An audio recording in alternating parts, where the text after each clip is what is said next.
विधान परिषद निवडणुकीच्या नामांकन अर्ज दाखल करण्याच्या शेवटच्या काही तासांपर्यंत काँग्रेस पक्षातर्फे उमेदवार निश्चित नव्हता।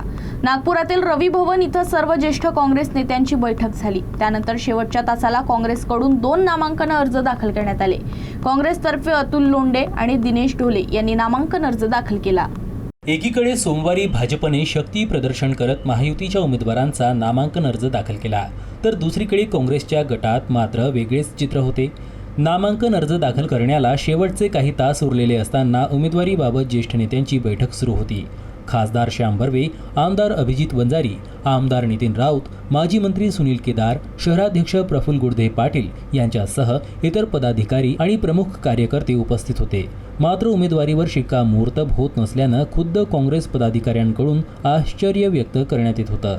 ज्येष्ठ नेते विकास ठाकरे या बैठकीला उपस्थित नसल्यानं अनेकांच्या भुवया उंचावल्या होत्या। यातच सुनीता महल्ले, सुरेश जग्यासी, अतुल लोंढे, दिनेश ढोले ही नावं चर्चेत होती।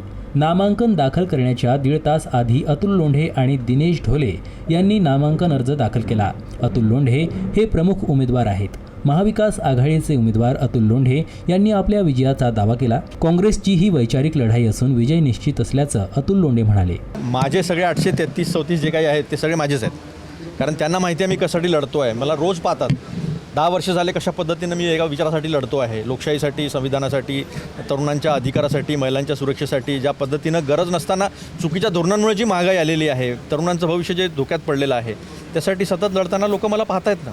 त्यामुळे मला असं वाटतं की हे यांचे किती संख्याबळ आहे, त्यांचं किती संख्याबळ आहे, आणि त्यांच्याकडे तर पैसे भरपूर आहे।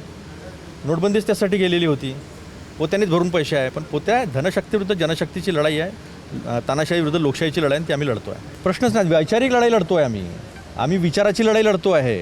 पूर्ण विश्वास आहे की लोकांना उत्तर द्यावं लागेल जनतेला की लोकशाहीसाठी लढणाऱ्या पक्षाच्या पाठीशी तुम्ही का उभे राहिले नाही। त्यामुळे मला पूर्ण विश्वास आहे की लोकशाहीसाठी, संविधानासाठी जो काँग्रेस पक्ष लढतो आहे त्याच्या पाठीशी उभे राहतील, असा मला विश्वास आहे।